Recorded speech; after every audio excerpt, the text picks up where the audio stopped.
Well, being a reservist used to mean there was a good chance you wouldn't see combat. But with our armed forces engaged in 6 different war zones right now, they're very likely to be called into battle. And when they come home, some are finding themselves unemployed.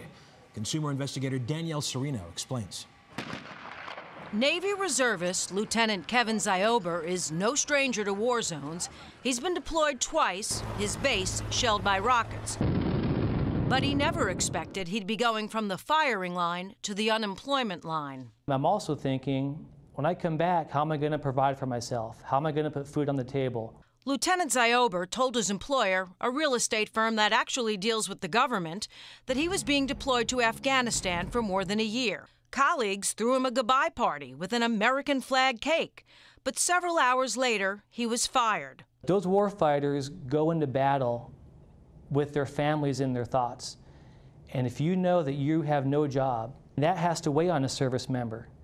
A federal law called the Uniformed Services Employment and Reemployment Rights Act, or USERRA, is supposed to shield service members in cases like this. But the lieutenant lost those protections when 6 months after being hired, they forced him to sign a contract agreeing to settle any disputes through arbitration. So after returning from duty, he sued to get his job back, citing USERRA, taking his case all the way to the Supreme Court. A bipartisan group of 20 lawmakers, including Senator Sherrod Brown, even filed a friend of the court petition. But the court refused to hear the case.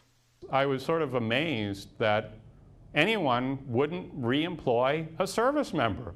Joe Barton specializes in veterans and employee law and represents Lieutenant Ziober. He says arbitration is stacked in favor of employers who often have relationships with the arbitrators. They take place behind closed doors with no jury and no right to appeal. And losing those employment safeguards is especially hard on service members. They're less likely to have savings. They're more in need and more dependent and more likely to live paycheck to paycheck. It's why Senator Richard Blumenthal of Connecticut introduced a bill called the Justice for Service Members Act, which would close the loopholes in these type of agreements. And Lieutenant Ziober pushed Congress to pass it when he testified before the Senate Committee on Veterans Affairs last year. The U.S. Chamber of Commerce is fighting the bill, saying it would open the door to class action lawsuits. And for now, it's on hold.